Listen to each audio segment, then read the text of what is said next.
people who say we're like family at work should be watched carefully. I'm going to say disagree because I think they should be avoided at all costs, actually. Of course, I was freaking out because Steven's my brother.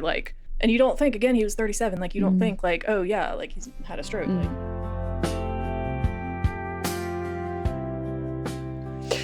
What's up? This is my very famous sister, Kristina. As promised, she's on the pod today, and Steven got kicked out. And I can't afford 4 microphones to have all of our husbands here. So that would be a hot mess anyways. That has to happen one day. Well, has to happen. We'll see. I think we're on episode 26. We are doing the sister version. And so we have some agree or disagree for you guys. And I'm stoked for these. So are you going first then? Sure. Yeah. Okay. I'll go first. Okay. We'll just start out with a bang. It's okay for one sibling to be punished less than the other. Oh, man. For the record, I agree. Because I have one problem child. I mean, considering I'm the youngest, and that's probably happened to me a lot throughout our childhood. Yes. I have to agree with that, actually. I found a Word document on the computer as I was brainstorming this episode that said, I didn't save it, so I guess it saved itself. And it said, Kristina got punished less. But I was good. You were better. That's the thing. I was very obedient. I was scared to get in trouble. No, you were. I still am. I'll cower. At the time, I remember getting so mad at mom and dad and accusing them of not ever punishing you. But looking back on it, it's just because you were behaving. I was good. I know. It's because I'm a rule follower. It's because you were better. Am. Well, are you? Yes. You sure? Yeah, I really am. In all ways? I mean, maybe not always, but in a lot of ways. They punished us according to our personalities. Rachel, kind of stayed punished, and Kristina got punished about 3 times. Okay, that's not true. But also, I saw you get punished, and I was like, I don't want to be punished. That, see, that's what's happening with Aiden right now. As he watches Ariana, he's like, I don't want to face that wrath. So he's literally... No, that was literally me. No, I get it. I saw consequences of you and... my behavior. Our older sister, Carrie, and I feel like Carrie didn't get in trouble that much, not though. Not that much, no. Not nearly as much as me. You were the worst, for sure. Although... I also had a lot more freedom than you, which is very you weird. Kind of earned it. It's kind of weird, though, if you think about it. Why? Oh, because I paved the way for mom and dad to be worried. You would think that after everything that they went through with you, that I would be restricted way more, but I really wasn't. I think they just trusted you. Although I will say there was a point where mom and dad had to kind of be lenient, or it was gonna push me even further down the rabbit hole of rebellion. That's fair. And that was the right decision. But no, I think for you, I just think they trusted you more. And I mean, like I said, you got punished 3 times. Because it's worked in my favor. Yeah. Never had a ticket either. Well, I almost did. But I'm not going to comment on how many tickets I've had. I went to driving school, so it wouldn't go on my record. I did get pulled over the other day, and since Steven's not going to be listening to this, I'm telling you because he doesn't know. My tag is very expired. Oh, no. As in September from Alabama. But here's the thing, okay? John Christ did a bit on this, and he didn't say don't renew your tag. But he had someone, they reacted to something funny that someone else sent in. And it was true that the ticket is cheaper than the tag. You think? Yeah, I think it's $65 for a ticket. I mean, I'll double check. Then you have that on top of the price of a tag, because you still have to get a tag. Who says I have to get a tag? I'll just keep getting actually get a tag when I can afford it. Yeah. No, but I do want that North Carolina license plate, so that's my main motivation to get a tag. But no, he totally pulled me over because I was genuinely accidentally speeding, and I was right there almost at the school, and so I was like, I'm late getting my kid. And I like pointed at the school. And I don't know if his kid goes there or something, but he was like, okay. He was like, just, slow down. Nice. And I was like, okay, thanks, bye. And he didn't give two craps about the tag. I don't let my tags get expired because I'm a rule follower. That doesn't surprise me at all.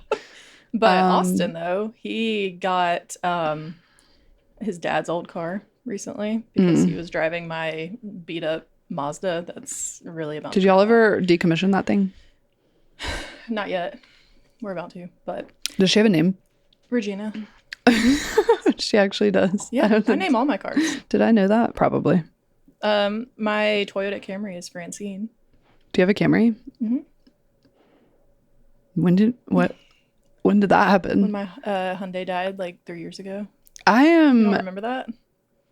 I don't remember anything. The engine crapped out. I don't even remember speaking to Steven the day before. So right. I know, right? I have a Toyota Camry. And Austin's driving his dad's old Ford Explorer. And it's red. Its name is Clifford. I named it that. That's actually cute. I like that. And it took him like 3 months to get a tag on it. So. Were you twitching? A little bit. Because Steven would be. But I also wasn't driving that car. So I was like, well, if you get pulled over, that's your problem. It still comes out of y'all's bank account, though. True. But sometimes you just need to learn a lesson. But you said it's only like $60. So. I mean, I don't know if that's true. Don't like quote me on that. I'm going to actually look it up. I'm going to look up license plate tickets. Alexa, how much does it cost for a license plate ticket in the state of North Carolina if your tag is expired? In North Carolina, driving with an expired tag can result in a Class 3 misdemeanor with a maximum fine of $200 plus court costs. You also owe a late fee of up to $25 for renewing after the expiration date. Okay, y'all don't take Rachel's advice. Okay, crap. Everyone renew your tags. If you live in the state of North Carolina. If you live anywhere, renew your tags. Everyone should be a rule follower. Yeah. I mean, I am way more of a rule follower than I was when I was a kid. Orange is the New Black. I don't really want to go to jail. I had to stop watching that show. It got a little too... Well, again, that's why you don't want to go to jail. It got a little too raunchy. But no, facts. Like, I don't want to go to jail. Oh, man. But look. I'm too much of a germaphobe to go to jail. Here's the thing. I can't afford to renew my tag. So there's that. Okay, you're up. Okay. All right. Agree or disagree? Kristina deserved the detentions that she got in middle school for being late to school too many times when Rachel was the one driving her to school and Kristina had to beg her to get out of bed every day. No, you did not deserve yes, it. No, you did not deserve it. You were going to say I didn't try to get you up every day. Yeah, like gaslighting. That didn't happen. No, you definitely did not deserve that. The only time. I think I've talked about that. Have I talked about that on this podcast? No, I don't think so. No, I have. Did you? Yeah, one time when Steven accused me of being late. Oh, I do remember and that. I mentioned something about like making you late all the time. No, you did. That was the only time I ever had detention. That's actually kind of I'm a rule follower. That's actually messed up that they gave you detention. I didn't drive myself. I was in middle school. Why didn't like someone? Because I had too many tardies. But I was like, I don't drive myself. Why didn't someone step in and be like, hey, this isn't really fair? I should have gotten like double detention and get special treatment, I guess. I should have gotten double detention. You should have gotten none. I agree. I'm sorry for the record. Oh, I did have undiagnosed narcolepsy. Does that buy me any favor? I mean, maybe a little bit. But Mom, I guess it's good I got an apology like 19 years later. No, not that long ago. Wait, how old am I? How long have you been stewing on this? A while. I bring this up all the time, actually. I'll like randomly talk about this at work with people. It really left a mark on you. Because I didn't ever have detention, and I never had it again after that. Mom still brings up getting me out of bed. And yeah, it was like waking a rock. But I have narcolepsy. We just didn't know it. Look, the 90s were the Wild West, okay? So, like, if, like, no one knew, like, what is narcolepsy? No one took their kid to get a sleep study. That wasn't a thing. Anyone who hears narcolepsy would think it's like you just fall asleep, like, right here, like. Yeah, no, I have type 2. I don't fall asleep randomly, but I just stay tired all the time. So, like, I should go back to that school and be like, I just want an apology for whoever gave me a detention because my sister, you might get one, had narcolepsy and I did not deserve those detentions for being late. You should send a letter. I should. I dare. As a rule follower, you won't. No. But I could send one for you. Pretend to be you.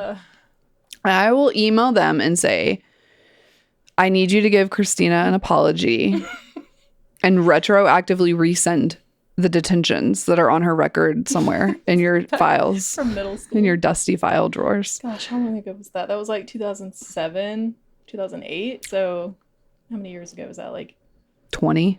Oh my gosh. Wait, no. Wait, what? Like 18? Ew. Yeah, it was. That's disgusting. I'm going to go throw up now. Wait, I graduated in 2000. Oh, I graduated in 2009. I'm 3 years away from a 20-year reunion. No wonder I have frown lines. I was supposed to have a 10-year reunion 3 years ago, but no one in my class ever. You should organize the next one. And if anyone who went to school with me sees this, why didn't you do it? But then it's like, why didn't I do it? I'm pretty sure that's supposed to be. Any friends. No, I think it's supposed to be. Is it supposed to be the valedictorian or the class president? Class president, yeah. Who was y'all's class president? I mean, you don't say his name. I'm not going to call them out. Okay, well, your class president. Exactly who it was, and he did not. Okay. Plan anything, and then someone else tried to take over, and she was like, "Okay, I'm just going to plan it," and then she was like asking a bunch of questions about like when and where, and then she just ghosted.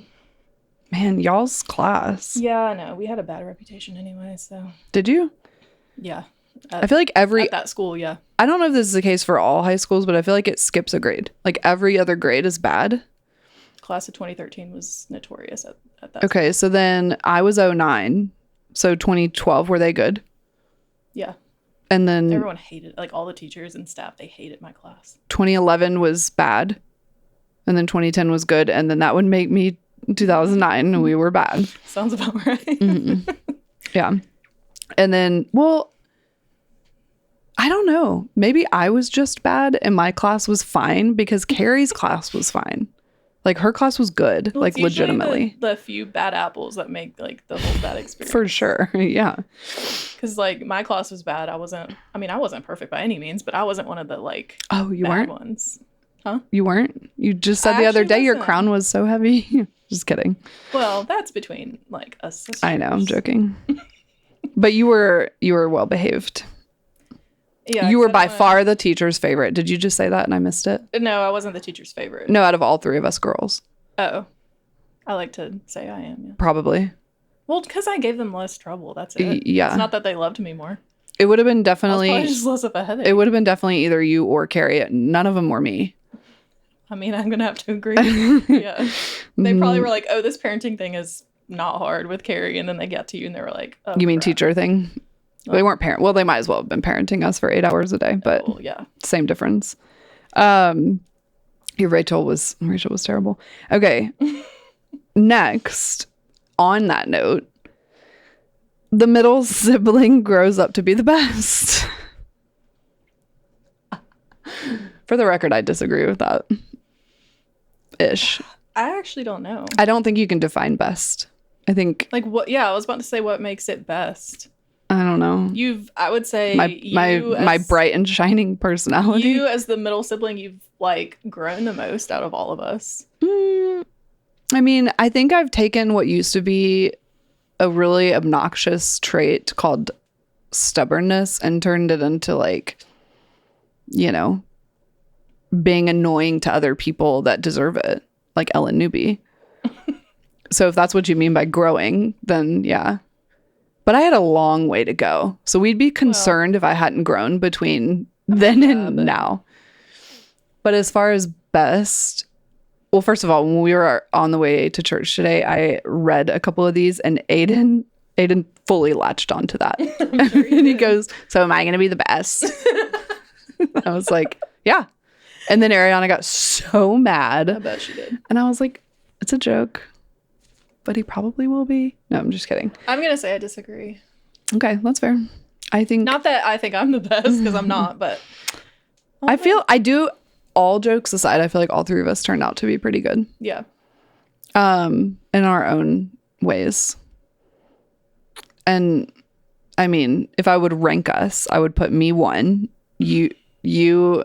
Okay, like, this is not fair. We're all great. Carrie, we love you so much. She doesn't watch this podcast, so she's number 3.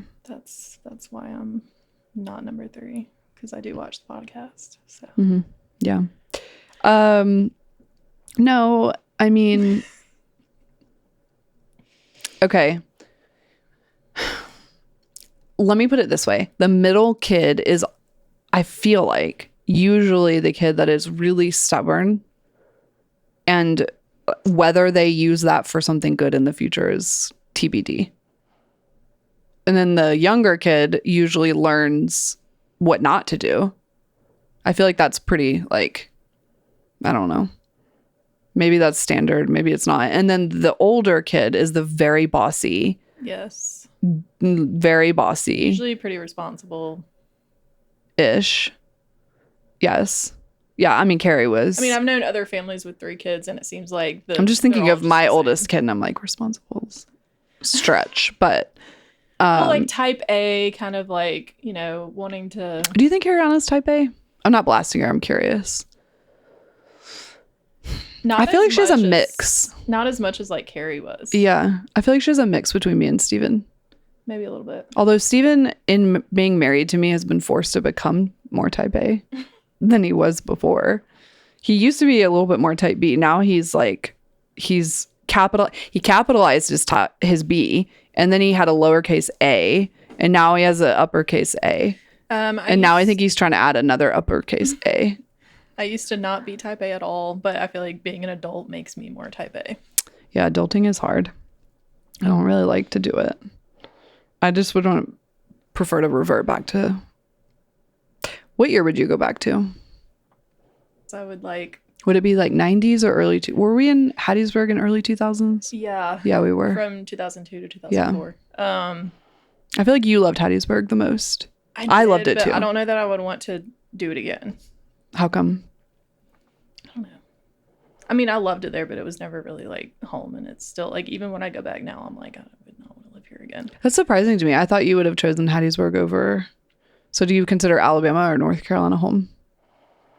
Oh, there's always a special place in my heart and connection with North Carolina. Yeah. Always. And I would love to end up back here. I do Same. feel like because I was younger than you and Carrie when we moved to Alabama. Yeah. So, I mean, a huge chunk of my life is there. Yeah. How old were you? I was in 4th grade. Yeah, so you were really young. So since 2004. So I've lived in Alabama for 22 years. And I'm 31. So yeah. That's I remember being really sad when my years in Alabama exceeded my years in North Carolina. And so now I'm like adding back onto.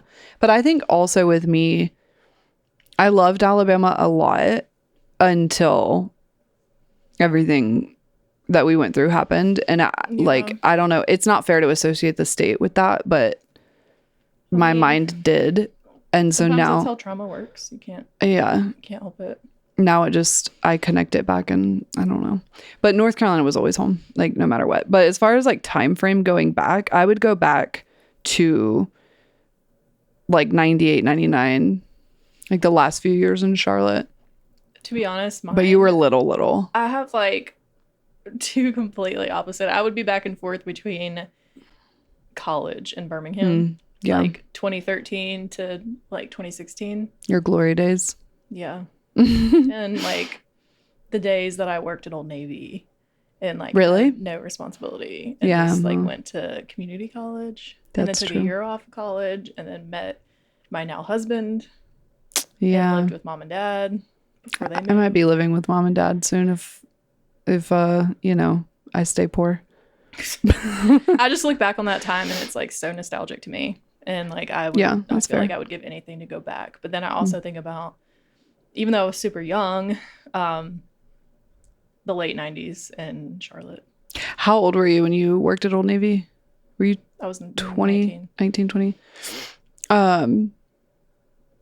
Yeah, Charlotte for me has a lot more core memories, but I don't know. I just would go back to whenever it wasn't me being an adult. I don't even to answer that question, like, I think I would consider Alabama home, but that doesn't mean that I love Alabama. Mm-hmm. I wouldn't say that I love it. There's a lot of things I don't like about it. Yeah.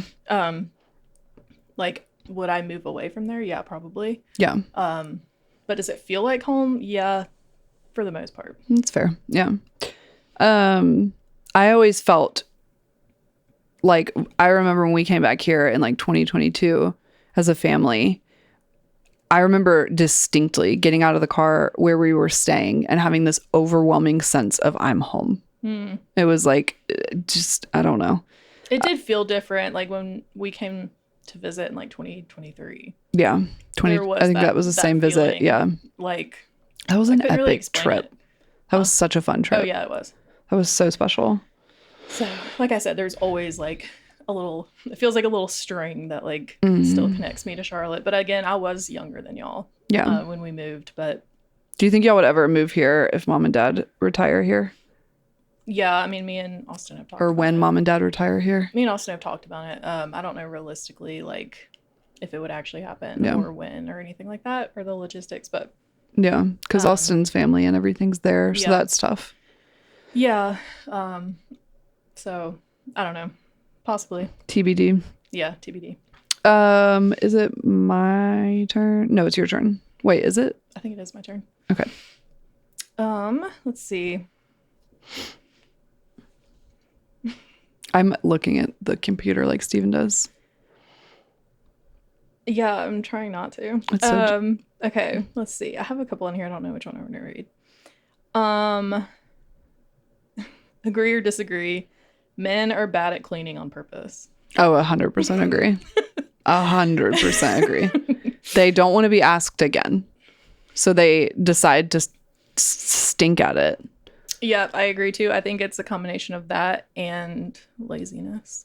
Because they also don't care. Like, women are way more affected by clutter and dirt and, like, needing things to be clean. And men, like, they could probably live in a pigsty and be completely fine. Oh, they can. Mom came in to clean the kitchen that Steven has been supposedly... Well, first of all, actually, that's not fair. It's been more of the kids. But, like, you know, as you know, he's been kind of in charge of wifely duties around here. And Mom was like gagging. Oh no. There was a cutting board in our sink that was black. Yeah, no, she actually told me about that. She stopped over the stairs and she was like, there was like mold growing. And I was like, oh my gosh. Yeah, we're needy. We need help. But seriously, yeah. 100%. Yeah, I think it's laziness, the fact that they just don't care and they don't want to be asked to do it again. With the exception of Dad. I don't know. I don't feel like Dad, like, would clean as well as Mom, though. I don't know. Dad cleans, like... Mom always says his mom taught him to clean really well. Like, I don't know. But especially with me, like, I'll clean my baseboards. Austin probably doesn't even know that we have baseboards. Like, I'm serious. Ask him later what baseboards are. I'll ask him where we keep the duster and all the cleaning supplies. Oh, I thought you were going to say I'll ask him where we keep the dust and then see if he says baseboard. I remember in a therapy appointment early on with my therapist here, talking to her about how much I needed to clean the baseboards, and it was such a struggle. And she was like, "You're going to have to let go of the baseboards." And I was like, "I can't." I did. I actually bought like a tool specifically for cleaning baseboards. Really? Yeah. Is it cheap? Yeah. Okay, I need to know. It was like $15. Send it to me. Send it to me and I'll link it down below. And then I created... Does it work? I mean, pretty well. I only used it like once. Okay, but well. I created my own like cleaning solution because I didn't want to buy one. Yeah. I did like water. I think it said mainly water with a little bit of vinegar and Dawn. That is what the carpet guy told me to use on carpet. Yeah. Right, he was like that. Don't even use like the shampoo stuff. Just use that. Yeah, that was exactly. Also spray that around the bathroom, around the toilet where men pee. Dribble.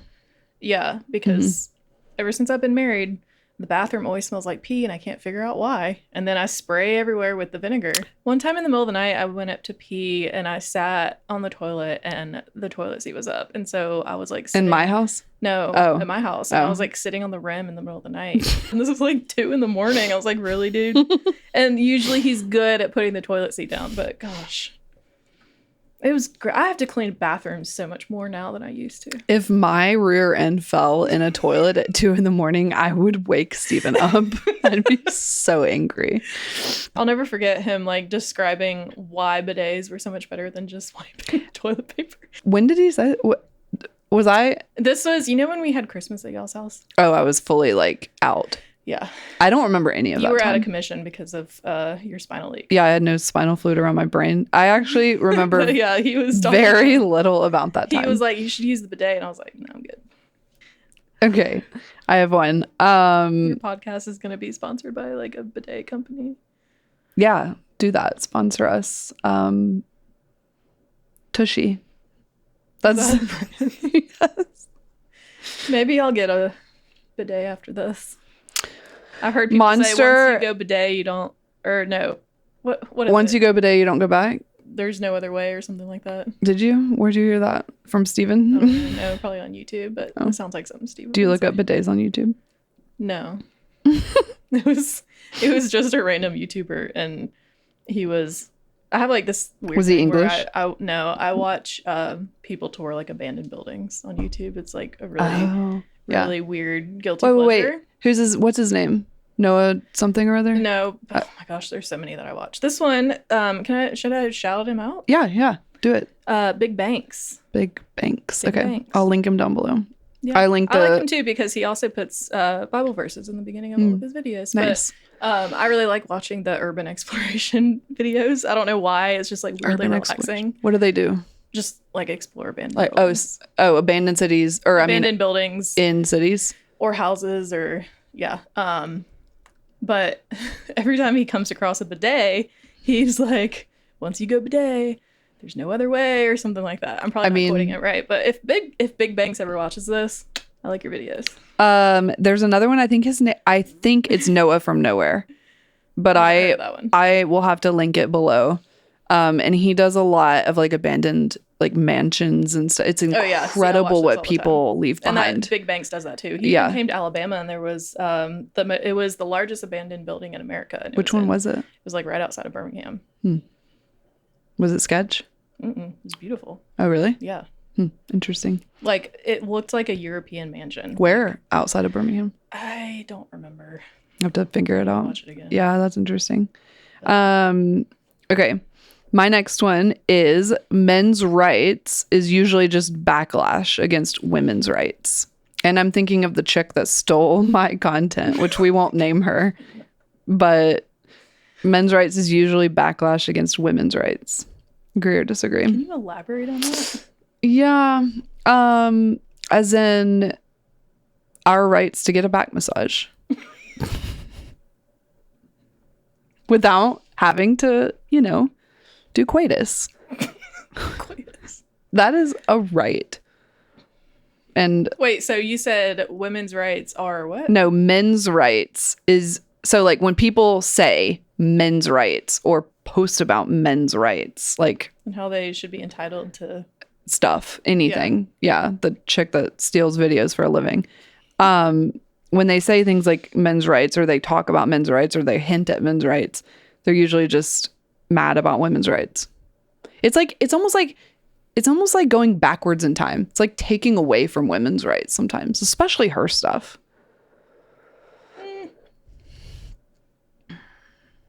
I don't know. I'm kind of neutral on that because I feel like a lot of like the women's rights stuff is kind of overblown.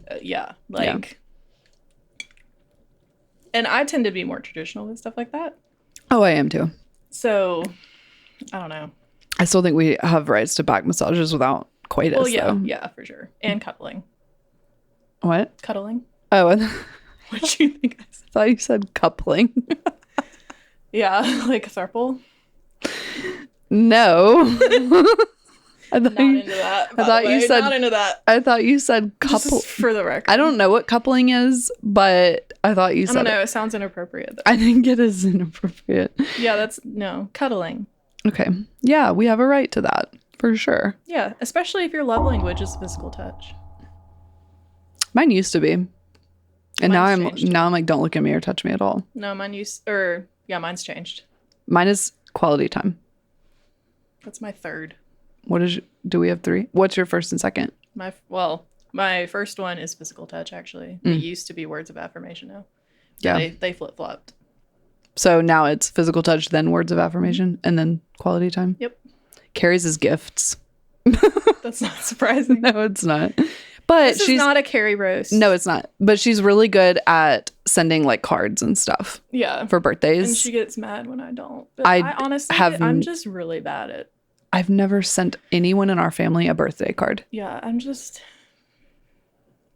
good at that. The only time I've sent a card is when Dad was like, "Hey, Mom, like really wants a card for Mother's Day," and then I'll, of course, send one.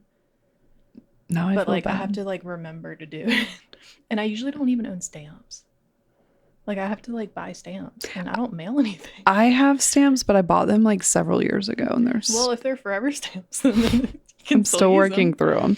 But yeah, I mean, that's the reason.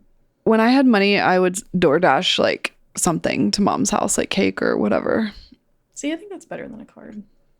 I don't know. She actually did that for me for my birthday. Yeah, I guess no one did anything for my birthday, including my husband. Excuse me. That was very rude. I just burped. Whoopsie. Better out than in. Yeah, no one, not to throw a pity party because I don't really care. But like, I was alone on my birthday. No one did anything. Not to, you know. The husband roast is coming up later, so. I probably should have saved this for the husband roast, but no, I'm not going to call him out on that. But no. He just had stuff to do that day. I'm like older. Like he was playing softball. Yeah, no. Austin. I was a little upset, but like Mom texted me and she was like, "How's your birthday?" And again, like I'm older now, like I don't care. Yeah. But I was like, I got myself Chick-fil-A and I'm sitting on the couch. I mean, that sounds pretty relaxing. And you had your dog, so then. Well, yeah. Then it's better than. Yeah, but I mean, I made a point. I was like, she was like, "Did you do anything?" I was like, "No." And she actually like Instacarted flowers and it's like, really sweet. A piece of cake and yeah, Mom is the best. Something else from like Mom is better than our husbands. I know. Also, I threw a little bit of a temper tantrum on my birthday this year too. If it makes you feel any better. Okay. But the thing is, in Austin's defense, like he's just not like a birthday guy. But I'm like, we've literally been together for like 11 years, and I'm like, you should know by now that birthdays are kind of a big deal for me. Yeah, they're a big deal. So birthdays are not in his nature. He's a great guy. No, he really is. He's just not like a birthday guy, and he just doesn't think about stuff like that. And a lot of that's just a men thing. So I mean, anyways, I don't. That wasn't a diss on Austin as much as it is like just praising Mom. Because she's just very thoughtful. She's just better than our husbands. It's just facts. The flowers she got me were very pretty. I don't actually care about birthdays really, but then when I'm sensing that nothing is going to happen, then Rachel threw a little bit of a temper tantrum. Yeah, it did. Them to make you feel special, even if you don't really care about your birthday. It's like, it's one day where you expect your husband to like make that extra effort. And more so than Valentine's Day, I feel. Oh, I hate Valentine's Day. Well, I don't care about Valentine's Day at all. It's an obligation to go buy something for my children to take to school. And I'm just like, I'm so ready for this phase to be done. Steven and I don't do anything for Valentine's Day. We forget our own anniversary. And that's fair. And in that case, you should have something special for the birthday. I think it was more so just like, dog barking, whatever. They're probably back from their little escapades, the husbands. I think it's more so almost like, how dare you after everything I do for this family? Yeah. Like, I kind of just felt like, I don't know. Well, it is what it is. Is this door locked so Austin doesn't try to get in here? Yeah, it's locked. I was going to say, never mind. Wait, say it. I'll just cut it. No. We're back after those giggles. My next one is. Oh wait, no, it's your turn. Is it? Yeah, I did the men's. Would this be my last one? Yeah, probably. I did the men's rights debacle. Oh yeah. The youngest sibling in a family is always viewed as a baby by the whole family forever, even when they're in their 30s. Yeah, I agree. We still call Mila the baby, and she's 5. And you referred to me as your little sister. I said you were a full-grown woman. After you called me your little sister. But you are my little sister. Do you know how old I am? Yeah. You're 4 years younger than me. So if I barely know how old I am, hold on, let me do math. I'm 35. So that would make you 31. Yes. See? But Austin would say the same thing about his sister. She still treats him like, oh, that's my little brother. I don't look at you as little. I just am so used to calling you my little sister. Because I don't think I ever said younger sister. Do you want me to start saying younger sister? Yeah, it's better. Okay. Okay, fair. But I feel like most young siblings, and leave a comment if you agree that the youngest sibling tends to always be looked at and sometimes treated as the baby forever. I mean, Luke. And when I'm 70, I probably will still be the little sister. Probably. So, you know. Luke is the baby to Nala, our dogs. Yeah. I think all dogs are babies, but.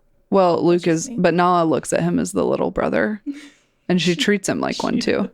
She had that dog. She has such a personality. I love her. Nala is a Great Dane and Luke is a Golden Retriever. And Nala, they act like it. Nala's pushing 11 this year, and she treats Luke like he is a fungus that grew on her toenail. People who say we're like family at work, like if they're like we're like family work people, I just gagged. should be watched carefully. And I'm agreeing fully. I'm going to say disagree because I think they should be avoided at all costs, actually. Okay. Or are a problem. They are majorly a problem. Yeah. Yes, I agree with that. Yes. They are probably the most manipulative, controlling, agreed. Like fake people. The ones that did what they did to me, I'm quite sure said that. I'm pretty positive they did. If we're a family, then like you don't treat people like that. No, they would treat you like nice. Like what is it? This I don't know what I'm trying to say. If you're family, you don't treat people like the gum on the bottom of your shoe. Yeah. When they have a problem or a disability or whatever, are human beings with real medical emergencies. I would agree with that. We're not a family. I don't care if I spend 9 hours every day, 5 days a week. We're not a family. Sorry. We don't choose. You don't choose your employees. You don't choose your employees as your family. Oh my gosh. No, like even if you could choose your family. I'm sorry. We're just there for a paycheck. Like yeah. The only time I could see that being a little bit more of a thing is if I ever go to nursing school and like, I don't know, work in an ER or something. I can see there might be like some sort of a trauma bond that happens. But even then, I would not say we're family. No, I would just call them friends. I will say I have like made friends from workplaces. Yeah. One of my best friends like in the entire world. Is that Katie? My friend does. Oh, okay. Yeah. She doesn't work there anymore, but yeah, we're like super close. Is that from Old Navy? No, that's from where I work right now. I'm not gonna name it, but yeah, the place I work right now. Yeah. I never remember anything about my own life or others. Are you ready to get into the meat of the convo? Sure. If you don't already know, what we do on this podcast is we laugh first. It's a means of survival. Kristina is funnier than Steven. And so that turned out to be better. But we love you, Steven. And you won't be listening to this anyway, so it doesn't matter. And then we dive into some tough stuff because, you know, I mean, we've been through some hard stuff. That's what we're here for. We're here to help people ultimately. But we start with laughter because I just feel like it's, in my opinion, first of all, it's part of who I am. And Steven has a natural way of being funny without meaning to be. Yes, he does. And so most of the times, I'm not gonna lie, Rachel, most of the times that I've watched the podcast when I'm like cackling, it's because of him. That's totally fine. I don't care. He needs more fans. Like, well, he has a lot of fans actually. Like when he says coitus. Dappers. Yeah. The Dappers. Diapers. The Dappers one really cracked me up. Most of the time when I'm watching the podcast back, editing it, I'm laughing at myself. I mean, you make me laugh too, but he is like, funny. He just doesn't mean to be. Yeah, he doesn't mean to, and that almost makes it funnier. Mm-hmm. Yeah, I agree. because it's unintentional. I feel bad because he doesn't think he's good at it. And I'm like, will you just watch it? Because He actually is. I know. And he's even gotten better too. Yeah, Like, he has. He doesn't just sit there. Now, yeah. The beginning he did. Kind of well, to be fair, the beginning was all medical and he hates medical stuff. Yeah. But yeah, all that to say, we start out with laughter and then we move into some deeper stuff because there's a lot going on and we're, hoping to do some advocacy, blah, blah, blah, blah, blah. So, to preempt what I'm going to ask Kristina, if you don't know, I'll link the video here, but me and Steven's daughter, Mila, Kristina's, I almost said niece, she is 5. She was born in 2020 COVID era, and she was born pulseless for 25 minutes.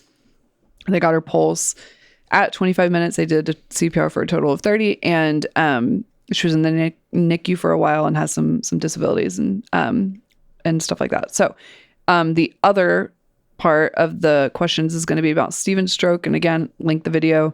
But Steven had a stroke at 37 years old, and so we'll just briefly touch on a couple of those. We may be running a little short on time, but it's okay. Mom loves 2-hour podcasts, so we'll make it that long for her.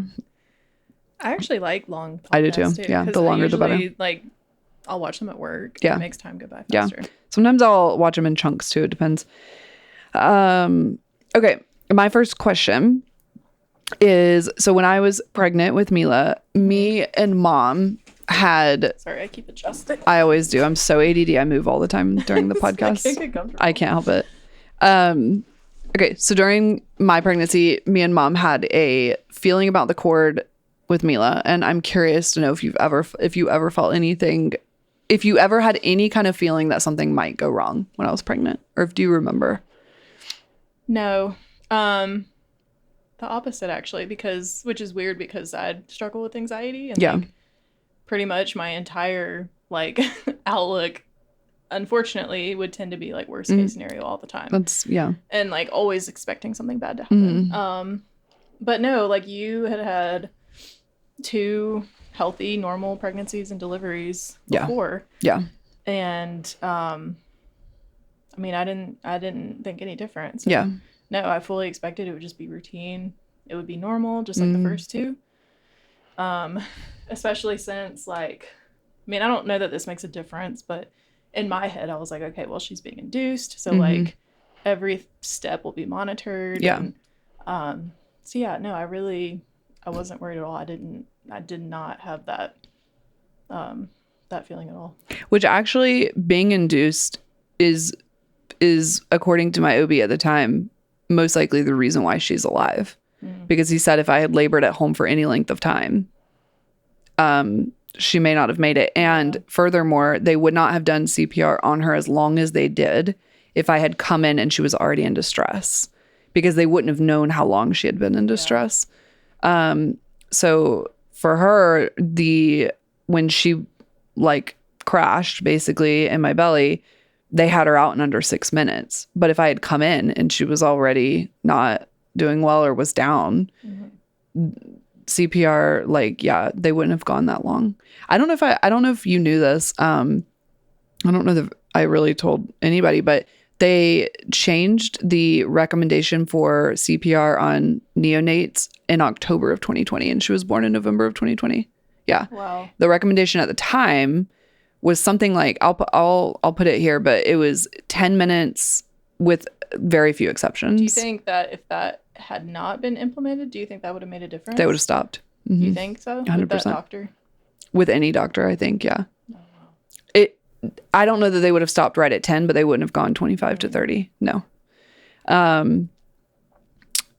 So the next one on that same note is, I know we said before in the birth episode, which I'll link, that Steven had sent a text to the family that Mila was being resuscitated. So I was wondering if you remember that and what you remember about it. I do. I remember that pretty vividly, actually. What did let me ask you first before you answer, like, what do you remember, like, the trajectory? Did he, because I know in 2020 you couldn't be there. You were there for Ariana and Aiden. Mm-hmm. Although I think y'all left to get a sandwich with Aiden, and then they were like, whoops, like he's coming. They didn't. So I was so annoyed because that doctor didn't let us in anyways. Yeah. Me and Carrie and Mom were actually in the room when Ariana was born. I know. Yeah. Yeah. Like, I saw things I can't unsee. What was the question? So the text, Sorry. the like trajectory from Steven, like as you were getting updates, because it didn't just start with resuscitating. Did he text you guys anything about Mila being, or did I text y'all something about Mila being? I don't remember. I don't know who did originally. Okay. I think the first text we got was about like the baby being in distress. Oh, I think I sent that to you. Did I send that just to you? I don't think just to me. No, I meant just to you, Dad, and Carrie, maybe? Maybe. Yeah. I don't know. Because we didn't want to worry Mom. Worry Mom, yeah. I don't remember if that's true or not. I'd have to. And at that point, like that's kind of typical too. Mhm. Like that happens a lot. Yeah. So again, wasn't really too worried. Yeah. And then I want to say we didn't hear anything for like a while after that. Mm-hmm. There could have been another text. I just don't remember. Mm-hmm. And I was actually, so this was during COVID. Mm-hmm. So at the job that I was at, at the time we were working like half remote, half in the office. Okay. So like the first 4 hours of the day we would work from home and then we would go into the office. Hold on, pause. So I would start my mornings at home, working from home, and then go into the office. So Okay. when this was happening, I was actually in the car on the way to the office. So this was like around lunchtime. When you got the text? Yeah, or like right before. Okay. But I had to go into work. So, but I was, glancing. I probably shouldn't say it, but I was glancing at my phone and my messages when I was on the way to work. Well, yeah. Was that pre-CarPlay? Well, Mazda. Yeah, it was in the Mazda. She doesn't have it. It was a 2007 Mazda. So it definitely didn't. What's her name again? Regina. Regina doesn't have CarPlay. Yeah, Regina's an old gal. That's okay. She's not very advanced, but it's all right. She's been good. So you were on your way to work. Rachel's ADD and interrupts a lot. You were. I was on the way to the office in the middle of the workday. Okay.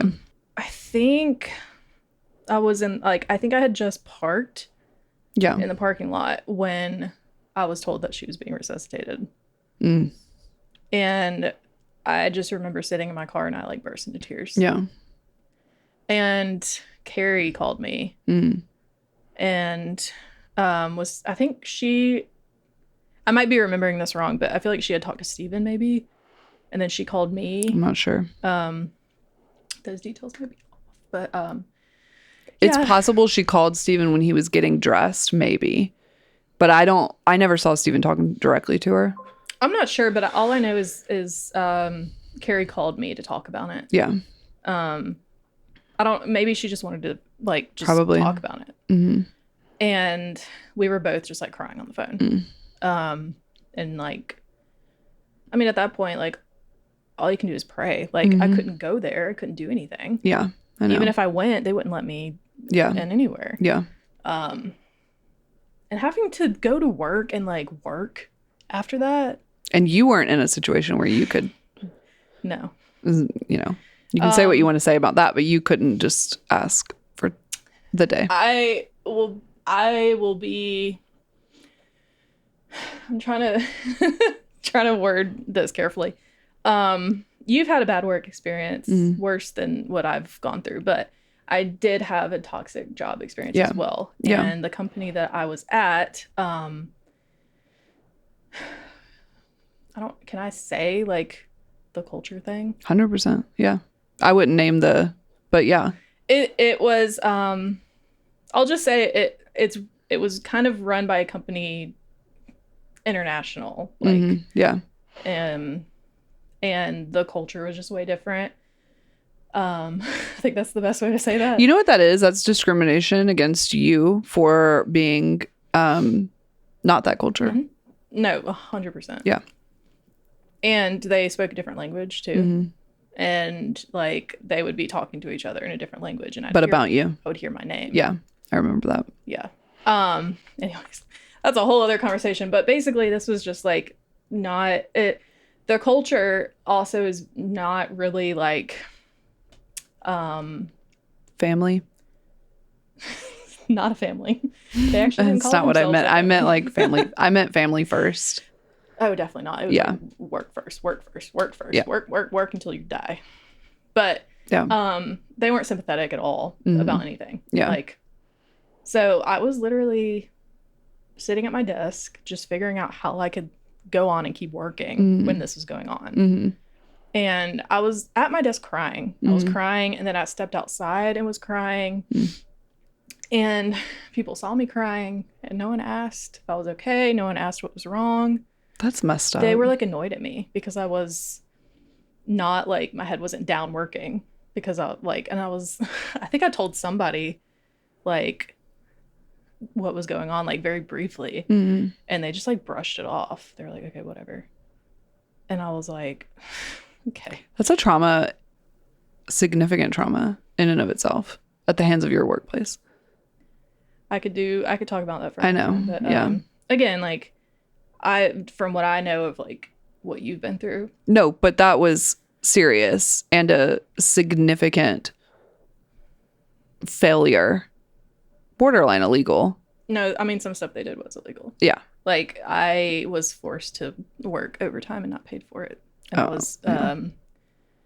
I was an hourly employee, so yeah. So you weren't in an environment that was supportive at all? No. In any And it was just like, way? no one cared. No one asked me if I was okay. Like, it just was cold. And so that almost made it harder, because I was like, no one here cares that like this is happening in my family. Like, no one cares. And I remember calling Austin and like telling him what was going on, and I was also crying, and like he didn't know what to say. Yeah. But he was at work too, and I remember him saying like, I don't know, like, what do you want me to do? Like, I'm at work. Like, I don't know how to help. And I'm like, just pray. Like, yeah. So after that, it's pretty much a blur, but like, I don't even remember what happened after that. But yeah, I do remember that very, very vividly. Did you get a text from him at some point about getting a pulse back on her? Steven? Yeah, or anybody? I think so. Somehow? I think so. I don't remember.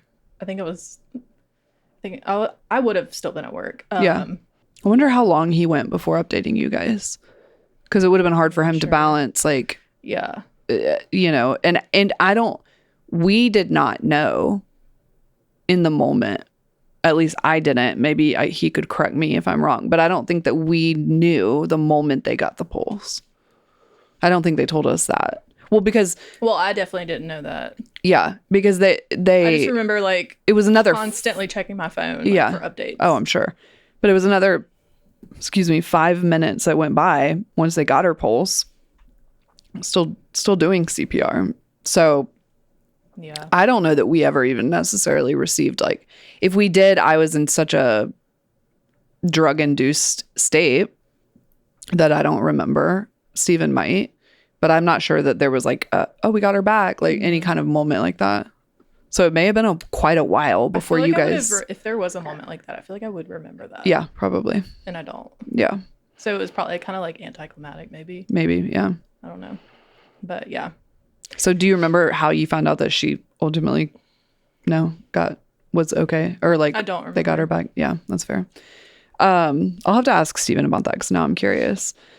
I mean, he might not even remember. That's possible. And in trauma, like, memories blur. Yeah, which is sure. It was a trauma for you, and your brain literally, like, yeah, your memories blur. Like, it's like those type of things like you don't expect to happen to your family. No, I remember that feeling very well. And I'm like, there's no, like, how is this? Can't be real. Yeah, like, this happens to other people. Right. I remember feeling that very specifically. Like, not my sister, not my niece. Like, yeah, no, this doesn't happen to us. Make sense. Yeah, we read about this on social media. This doesn't happen to us. Like, this is not. Yeah. This is not something that, you know. This is something you read about. This isn't something that's going to ever happen to my family. And I think that is important to note too for any trauma. Like, it can happen to anyone. I want to say it was Molly Burke that said it on a Dr. Mike podcast. I'm pretty sure it was her. It may not have been, but she said disability is the one class that anyone can enter at any time. And it's true. You know, you just don't know. Well, yeah, I mean, anything could happen in the blink of an eye. Yeah, literally. Like when you hurt your ankle, like that happened out of nowhere. It's still hurting, by the way. But they never called me back for that MRI, so I just kind of gave up on it because I got bigger fish to fry. I just let myself become an arthritic, limping old lady with frown lines. It's all right. Okay, so what was it like to not be able to come to the hospital? You kind of answered it, but I'm sure... Like, I mean, for an extended period of time, like when she was in the NICU too. Yeah, like, I mean, obviously it was hard and it was sad. And like, I wanted to be there for you and Steven. And whenever the first 2 kids were born, like I was immediately there able to hold them and love on them. And like, I still remember the first time I held Aiden and I just like gazed at him. I was like so in love with him. I was like, oh my gosh, like my little nephew. So I didn't have that with her. But Ariana, no. No, of course with Ariana. No, of course with Ariana, but I was younger. I was just like kidding. 15. Yeah, that's true. Like, you were a lot younger. I was in college when Aiden was born. Yeah. You were very much a child when Ariana was born and an adult when he was born. I also, like, not to be like, oh, I've been through so much crap. But, like, that time in my life when Ariana was born, I was also going through some stuff. Yeah. Yeah. Yeah, that's fair. And so that made it a little bit more of a blur. Yeah. Yeah. No, that's fair. So... but not having that was difficult. As far as like, yeah, besides just the NICU and like her being in the NICU, was that like, how would you describe that experience? Like just having to watch from the sidelines and get updates from people and not be able to. It was hard because I was always scared every single day that there was going to be like terrible news. Yeah. You know, and all the different things they were doing to her. Yeah. And not knowing like immediately what any results of anything would be. Yeah. Did we update you guys like well, or did we stink at it? No, I think you did. Okay.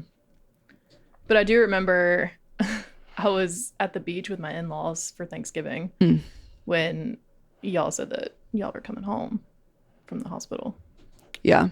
That was kind of unexpected. Home on Thanksgiving, right? She did. Yeah. Thanksgiving and then Day. I got to finally meet her a little bit after that, which was really special. Yeah, it was. Yeah, it was tough. It's again one of those like helpless feelings, and it's like I just want to go see my niece. Yeah. So, and I hated that y'all were going through that too. And there, you know, there's only so much we were alone that we could do. Yeah. I will say, I feel like the situation really stunk, but the bond between me and Steven at that time grew so much because it was literally just us. Yeah. And other people went through so many things during COVID, which, you know, COVID didn't last that long in Alabama, but like the restrictions. Yeah. But the NICU was one of those things where I don't know, in November, I feel like the hospital restrictions were probably looser at the time, but the NICU was not. Because there's little babies. We definitely would have gone. For sure. No, 100%. No, I know they so what they told us was the only time family would be allowed in is, quote, a circumstance that you don't want to be in. Meaning, if it was an end of life situation, then you guys would have been allowed to come. Jeez. Well, thank God that didn't happen. I know. Like this is not the right position. Okay. So all you're gonna hear on this podcast is me just like shuffling around in this chair. That's all I ever do on the podcast. I play with my hair and I'm like, gonna watch this and be like, oh my gosh, stop moving. Are you serious? Do you see how much I move during the podcast? I can't sit still half the time. Well, if I don't notice, then maybe no one will. Depends on if I take my anxiety medication or not. So you can answer this or not, and I can cut it if you don't want me to. But I'm curious, does Mila's birth make you afraid of childbirth? Yes. Does it? I figured it probably did. For the record, I do not have kids yet, so yeah, I mean, it scares me. Yeah. Like a lot? Or do you feel like it's like almost like, no, that wouldn't happen again? Kind of 50-50. Yeah. I mean, because it kind of did to Carrie. Almost, yeah. That kind of solidified it too a little bit. Yeah, our older sister had a stat C-section of her own, like 11. It was less than a year. 11 months later. Yeah. Yeah, So, and Her situation was a little bit different, but could have been very similar. Yeah. No, yeah, definitely. 100%. Is that going to stop me? No. Yeah. But yeah, I mean, of course I've thought about that. Mm-hmm. It makes it seem like, you know, something more likely. Because again, you don't hear about that stuff. Yeah. You always see on social media, you know, everyone like, this person had her baby. Like, yeah. they're bringing the baby home, blah, blah, blah. But you don't hear, like, hardly ever about stuff like that. Rest assured. So it made it more, like, possible. Yeah. You know? Rest assured, I will make sure that my former OB lets them know that you're a VIP. Okay. Because, yeah. So I guess I need to use that same hospital. I mean, if you're there. Well, yeah, I just started that practice. Mm-hmm, that's what I'm saying. Yeah. Except at that, like, just annual appointment, I didn't even want the doctor to know who I was. It's okay. I think she went to our high school. Right? She did. Yeah. Yeah. I almost said his name, but he did not know who I was until the delivery room. Really? Yeah. I'd never told him. But I also didn't really understand who he was. I didn't know how deep it went. Like why we were saying that because of our dad. Yeah, they had a lot of connections to our dad and knew him and whatnot. Can I just say, like, he worked at our school? Yeah, for sure. He worked at our high school. Yeah, he ran every school we went to. He was the head. So we got so many perks, which none. I got to go to the teacher. Like I said earlier, that they didn't want to treat me different. So, no, yeah. he's so honorable that he never let that happen. No, and I think, was it Mom that said that he would like tell the staff and teachers, do not treat them any different? Mm-hmm. Yeah. Like, people always assumed that we got special treatment. We did not. No. If anything, I got punished twice. And I got detention that I didn't for Rachel's fault.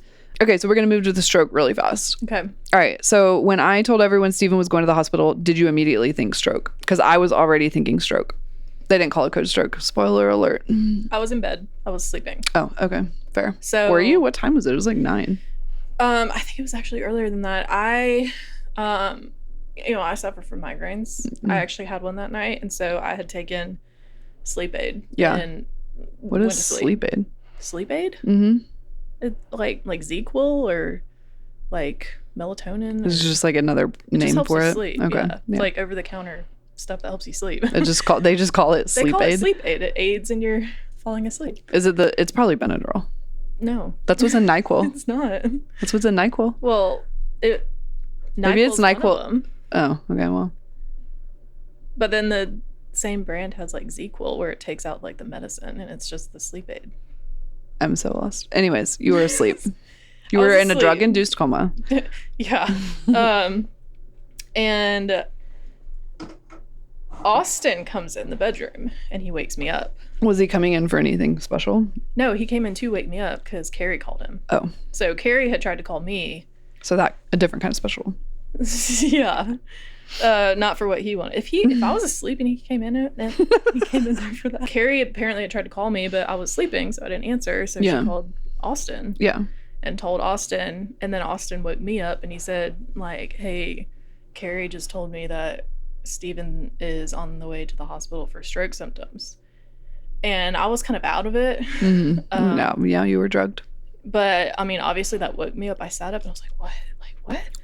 And I think he actually still had Carrie on the line. He went back out into the living room and he was talking to her. And so I got out of bed and I sat on the couch next to him and was listening to Carrie. Trying not to fall back asleep. Probably. But of course I was freaking out because Steven's my brother. And you don't think, again, he was 37. Like, you don't think oh yeah, like he's had a stroke. Like, I'm like, okay, surely it's not a stroke. But something's wrong with him and that's really scary. And just thinking that something could be wrong with him. It was scary. I'm sure too, after Mila's birth, like some of our innocence was gone. Yeah. As far as like what could happen. Yeah. But then there's also a part where you're like, nah, not again. Yeah. I don't know. So, yeah, there was a sense of like, well, anything could happen at this point, but surely not. But also keep in mind, I was like half asleep and out of it. And drunk. not drunk, but drugged. Yeah. From Benadryl or whatever is in this stuff. Yeah. So it kind of is like, am I dreaming? Like, is this like, is this real? Like, and so Carrie, I guess, talked to you. I'm not sure. I don't remember talking to Carrie. I think I maybe have talked. I maybe talked to Dad. I don't remember. I don't think I talked to Carrie. Someone told Carrie, and Carrie told Austin. I'm pretty sure I talked to Dad, and Dad probably disseminated the information. So, I think. I mean, I wouldn't be surprised. Unless Dad was asleep, and if that's the case, then I may have told Carrie because I knew Dad was sleeping, and I didn't want to worry Mom. Mm-hmm. Either way, I heard again. Or I sent a text. Well, not to me. No. I don't. I'm gonna have to go back and look at my phone because I don't remember. But yeah, it was kind of up in there. It's like, okay, maybe it really is a stroke, but at the same time, like, how likely is that? But either way, something's wrong with him, and it's scary. So I was of course like extremely worried. Yeah. So, yeah. Do you remember the first time you saw me in the hospital? Because you came, it was not COVID anymore. And if you do, what state was I in? You're talking about with Steven? Mm-hmm. Like when you got to the hospital, was it the same day or the next day? I think it was the next day. Well, because we got there at night and then they put him in the hospital downtown. So yeah, so it would have been. Me and Austin came after work. After work, once we got like admitted or whatever. Once we finally found the room, we got so lost in that hospital. We had to have like 2 different nurses try to help us find where we were trying to go. It's very confusing. But I just remember opening the door and you just like ran to me and gave me a hug. Like, it was right outside of the elevator, I think, right? Because I had to come get you. It was inside the room. No, it was inside the room. Oh, was it? Okay. Yeah. That shows you how blurred my memory is. Yeah. Oh, Mom was the one I saw right outside the elevator. But also, I don't know her name, but you had that lady in there, that your friend or your friend's friend. She's not my friend. She was sent to me to be a friend, but that was rescinded later. Oh. I was told that was because the person that sent her. I'm going to stop talking. Do I know who you're talking about? Were we talking about her earlier today? Oh. Yeah. Well, she was there. I remember that. And I was like, I don't know who that is. And wait, if you didn't know who it was, then yeah, that's who that was. She was blonde, I think. Yeah. She was supposed to be comforting me, but that was not the case. But I just remember I was like, who is this lady? Like, I don't know her, but like, we're sisters, but I swear you've never given me a hug that big before. Like, and I was just really glad that I could be there for you. And then you hugged Austin. I do remember. Did I hug Austin? I don't remember. Huh? Did I hug Austin? I don't remember. Yeah, I think so. I don't remember much at all. I'm not a big hugger, usually. I didn't know. Well, that's what I'm saying. Like, you gave me a huge hug. Yeah. And I could tell that you were just glad that I was there. Because I was alone. I was totally alone. I also want to clarify something that you said in an earlier episode. That you said I only came because Carrie told me to come. I didn't mean it like that. That's not what I meant. I was fully planning on my memories. You have to remember too, like my memories of that time are so fuzzy. I did not come just because Carrie told me. I fully believe you. I know you would have come. I wanted to be there. I know. For you and Steven, I know. Of course, yes, she did not come because Carrie told her. Thanks. And I'm sorry that I gave that impression. That's not what I was trying to say. I'm glad that's cleared up. But no. Yeah. I do remember you were just walking around cross-eyed. Was I cross-eyed by that point? Oh my gosh. It was bad. You were looking at everybody with your eye turned. I know. And no one asked if I was okay. Well, I wasn't. We also have the same eye condition. Yeah. So, but like my vision changed. Like, we literally have a lazy eye. Oh, they've seen it, I'm sure. So like obviously glasses and contacts like fix it. Mm-hmm. Until you go through such an acute trauma that your vision literally changes. So I felt like I had the right to make fun of you because I 100% had the same thing. Totally. But yeah, I just remember like you I was like, just kept looking at me with your eye crossed. And I was like, are you okay? I was not. Are you wearing contacts? I was not okay. So you were like talking to the nurses cross-eyed and like and I want to say something here for any of those nurses that might be watching that were sent to quote unquote comfort me. No one asked if I was okay. no one scanned my brain, which I was convinced at some point if I kept looking at the neurologist like that, they would scan my brain. But I was kind of like, no, they also didn't. Mean to say, I felt like I was like embarrassed for you. I was like, you need to like control that, because if it were me, I'd be like mortified. I couldn't. Yeah. But does that mean? I don't mean that in a I mean mean, way. kind of, like, it was kind of like me trying to look out for you. I was like, I couldn't, and the reason, I'm not trying to be mean. The reason was because I had my contacts in. But how? Because it's supposed to not do that. My prescription literally changed. I don't know if it was acute exhaustion. That's wild. I would imagine it was, but I went from being like a +5 to the maximum prescription that they make in the Bausch and Lomb contacts. So what ended up happening was our friends at the time, Sarah and Kyle, went and got sample contacts from the eye doctor. Wow. So I called Dr. You-know-who, and I spoke with her. Dr. Eyeball. Yeah. So Dr. Eyeball actually called me on her cell phone because we had seen her. Are you serious? Because we had seen her earlier that day when Steven had like some weird vision aura or something real early in the morning. This was before the stroke? Yeah. Oh, wow. It was before the stroke, but he had like a very brief like vision change. And so we went and we saw her because I wanted to rule out retinal detachment. Ooh. And she warned us that, it looks good now, no retinal detachment, crazy. Literally, she said something like, it's very unlikely, but just keep an eye on it. Crazy things happen to young people. And it's crazy. I think she said something about maybe like I don't remember. She just told us to keep an eye on it. And if it got worse, to go to the emergency room. Then she called me on her cell phone, and I think Dr. Eyeball felt like she missed something. And I said, you didn't miss anything. You warned us. Yeah, and she's not a neurologist. I'm like, you missed nothing. But she's also a genius, because she told me one time at my appointment that she literally like caught brain cancer in somebody by an eye exam. Wow. Yeah. Yeah, she's really good. She's incredible. No, I won't. I won't shout her out because I don't want anyone to think she missed something. She didn't. But she called me on her cell phone feeling that way. And I was like, no. You be above and beyond your scope. Oh, of course. Warned us to keep an eye on it. She's not an ophthalmologist. She's an optometrist, which doesn't make her less than an ophthalmologist. It just means she's not even a medical doctor. She's a completely different degree. She's a genius, though. Very smart, probably smarter than a lot of ophthalmologists, let's be honest. For sure. But warned us beyond her scope. Like, watch out for, this coming back and go to the ER. Yeah. And so I reassured her.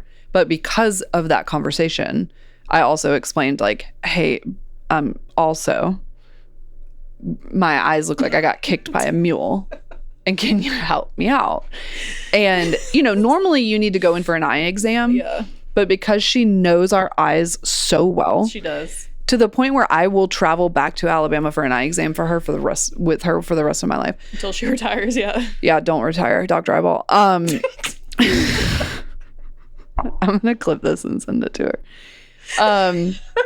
Did you know she also had a spinal leak? No. She has a chronic spinal leak that serious? never went away. Yeah. I didn't know that. Hers is not iatrogenic, which means needle. Hers is the other one I forget, but spontaneous maybe. Anyway, Dr. Eyeball called in a favor, basically, or not called in a favor, but she was like, okay, there's several different possibilities that might help you. I'm going to have I think it was like 3 sample pairs ready. And she told me to try them, let her know. And then Sarah and Kyle went and picked them up. She's amazing. I know. So Sarah and Kyle went and picked them up, and then I was able to fix it. But until then, no. Like, I had my contacts in. I don't want to be mean saying that. I just genuinely, like... I couldn't see anything without crossing my eye. I didn't want people to think you were... Like, something was like they didn't care enough, let's be honest with you. Yeah. I mean, let's be honest. No. Co-patients and co-survivors are a thing. Don't even get me started on this like spiel. I actually just was talking or messaged her name, Dr. Glockenflecken, I'll tag him below. His wife and him do a podcast called Knock Knock Hi. I've talked to her before. the reason I reached out to her in the past with Stephen's stroke was because Dr. Glaucom Flecken, which is not his actual name. His actual name is Dr. Will Flannery. Ironically, he's an ophthalmologist.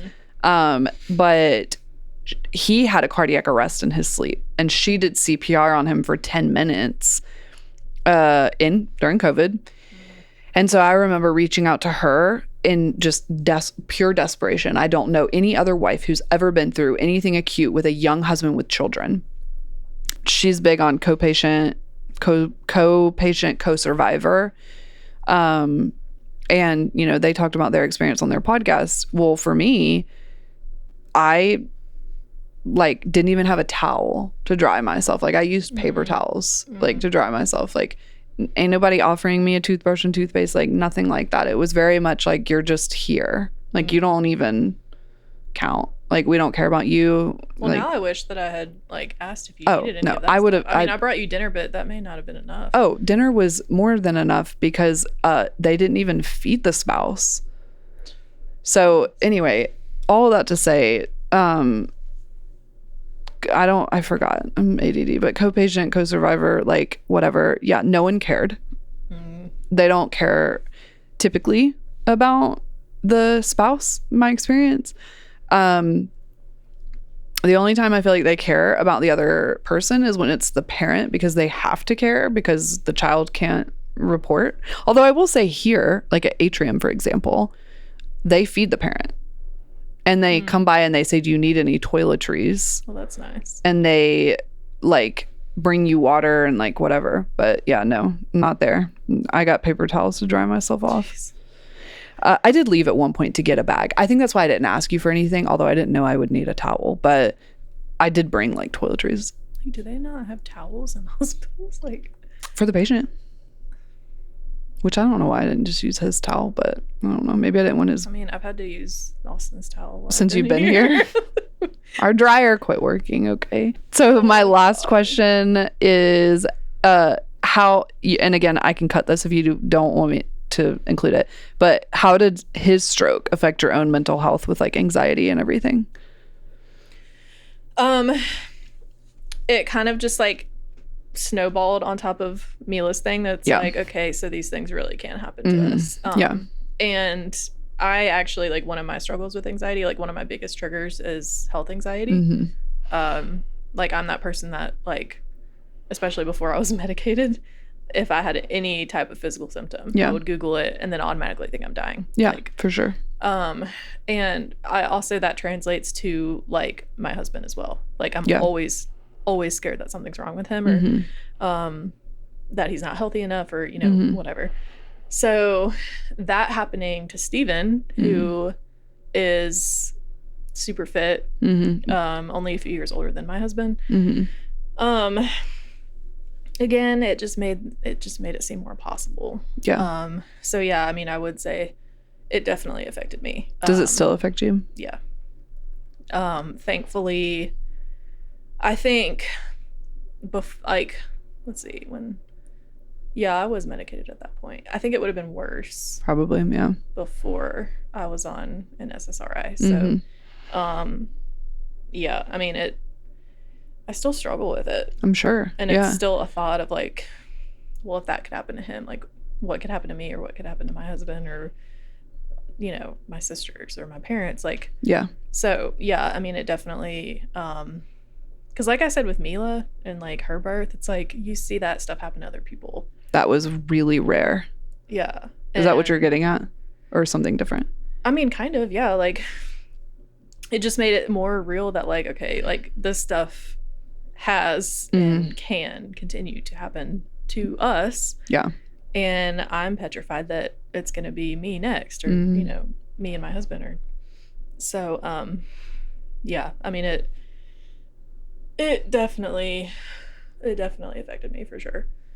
And that's hard too, because then that kind of feels selfish, because it's almost like I'm like turning that around. No, it's not selfish. You know what I mean? It's not selfish. I think it's important to be aware in a healthy way of what can happen, but it's also human to worry about that. Yeah.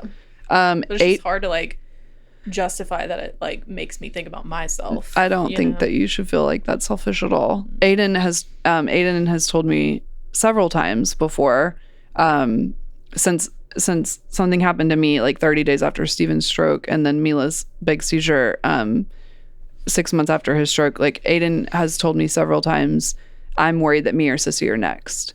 That's so it's not just you. Yeah, that's heartbreaking. And that's not, I don't think that's selfish. It's a human response to realizing our own humanity. Yeah. And like, life is not guaranteed, and our health is not guaranteed. And you know, the only hope we have is in God. Yeah, 100%. But I don't think of that as selfish in any way. I think it's important to be aware, because if anything, it just makes you more vigilant to make sure he takes care of himself, and to make sure that you take care of yourself. It's just hard to like almost like solidify or make valid those like constant fears that I had before. Yeah. It's like, yeah, they came true. Yeah. It's in a way. Yeah. It's tough. Yeah. I mean, I thought there was something wrong with Mila's cord my whole pregnancy, and then it was. And so, yeah. Maybe you should try EMDR. I don't know if I qualify for that. Oh yeah, you do. Are you kidding me? This is trauma. It happened to your sister and your brother-in-law and your niece. That's very much trauma. There's no such thing as I don't qualify. No. You've clearly been through your own trauma. But I don't feel like it's as like... It doesn't have to be something crazy and dramatic. It all depends on how it affects you. Maybe stuff from my... You don't have to have... Maybe stuff from my teenage years. Well, let me put it this way. You don't have to have PTSD to have EMDR. That's not how that works. Okay, that was my last question, actually, for this episode. We've been talking a lot in this episode. We're going to sit here for a week and come back. Are you up for that? Should I change? Nah, we'll just wear the same thing. No, do you have any final thoughts? Pressure's on. Come up with something good. I don't think so. Which one of us is funnier? Comment below. I feel like you and me are similar in that we each find ourselves to be the funniest people on the planet. I am funny. I am hilarious. We should go on a comedy tour. Austin tells me I'm the funniest person I know, but I'm like, I'm also the funniest person you know, because you laugh at my jokes. And then sometimes he like will purposely try not to laugh at my jokes just because he didn't want to give me the satisfaction of it. I wish that Steven would laugh at my jokes, but he doesn't have the same sense of humor as me. You and me should go on a comedy tour. All right, if I get 1 million subs, do you want to go on tour together? Sure. And Steven gets booted? Okay. Actually, I don't know. Maybe we can bring him. Yeah, you can tag along, I guess. Yeah, he can tag along. Hopefully I can afford better mics by then. That's it. So yeah, we're done. Subscribe. Our next episode is also going to be with Kristina. And then coming up soon, we have a collab that's going to be exciting. Steven will reappear at some point. You might invite him back. I might. Or I might fire him. No, I'm just kidding. But but he has a lot of fans, so I don't think anyone would be very happy if I fired him. I don't know, people might like me. I would get hate from you know who. Well, you already did. Still getting it. Mila's cochlear implant surgery is literally the day that you guys are listening to this. So be thinking of us for that. She'll stay overnight. And that starts our journey to Mila hearing for the first time in her life. So hearing, certain stuff for the first time in her life. With that being said, goes without saying, subscribe, like, comment, do all the things that I have to say and I'm obligated to say. Monster, sponsor me, and Tushy, sponsor me. Big banks, subscribe. Yeah, and everyone Glock and Fleckens, subscribe. All right, we'll see y'all in 5 minutes. Okay, bye.